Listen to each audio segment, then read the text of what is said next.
আমি না নাটক ছোটবেলা থেকে কোনোদিনও করি তাহলে নেভার, মানে আমাকে না বহু লোক জিজ্ঞেস করেছে যে আমি অভিনয়ে এসেছি তার আগে, মানে আমি কেন আমার হঠাৎ করে হ্যাঁ এটা তো আমারও একটা কোশ্চেন তাহলে কেন এসেছি। তো অ্যাকচুয়ালি আমি ছোট থেকে কোনোদিনও নাটক করি, থিয়েটারও আমি কখনো করিনি, স্টেজ শো মানে স্টেজ শো করেছি, নাচের পারফরম্যান্স করেছি, কিন্তু আমি কোনো স্টেজে মানে ক্লাসিক্যাল তুমি ছিলে মানে ট্রেন্ড। আমি স্টেজে কখনো অ্যাক্টিং করিনি। অ্যাক্টিং ইন কেস আমার স্কুলে যখন ছোটবেলায় প্লে হতো, যে বাচ্চারা যেগুলো কথা অনেক ছোট, সেখানে আমি নয়তো গাছ হতাম, নয়তো গাছ মানে পাখি, তারপর হ্যাঁ বুঝতে পেরেছি, হ্যাঁ আমি লম্বা যেহেতু ছোটবেলা থেকে, তো মানে ওই ক্যারেক্টারগুলো তোমাকে দিয়ে দিত, হ্যাঁ এরকম মানে স্টেডি একদম একটা ফুল দিয়ে এরকম দাঁড়িয়ে আছে এইরকম, সেখানে কি মৃত সৈনিকের একদম বুঝতে পেরেছি।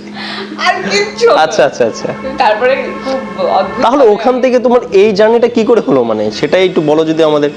মানে তুমি তো প্রথমে কিছু করোইনি, সেখান থেকে তুমি একদম লিড করছো এখন পরপর প্রজেক্ট। ভাবিনি যে আমি অভিনয় করব, তাহলে দ্যাটস দ্য মেইন থিং। তাহলে আশাটা কি করে হলো?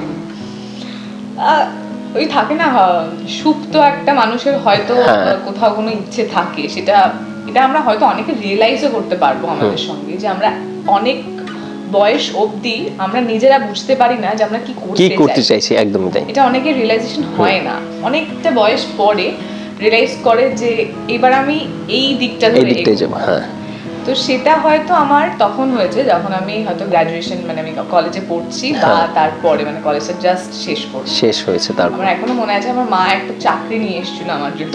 আচ্ছা, সেটা একটা গয়নার দোকান, তা সেটা যদি আজকে করতে, আজকে আমরা দেখে বলতে পেতামই না। আমিও আজকে এখানে বসে থাকতাম। একদমই তাই, একদম সত্যি কথা। আচ্ছা কফিটা নাও, একদিন তোমার গার্লফ্রেন্ডকে নিয়ে আসতে তাকে বলতাম না দেখিয়ে না প্লিজ, এটা দেখুন না। না সেরকম কিছু না, যা হয়েছে খুব ভালো। রেসপেক্ট অফ এভরি জব, একদম জব ভীষণ খুবই ভালো, খুব টাফ, এগুলো সেল করতে হয়, ভীষণ টাফ। না সেলস জব অবভিয়াসলি খুব টাফ আর কি। হ্যাঁ ভীষণ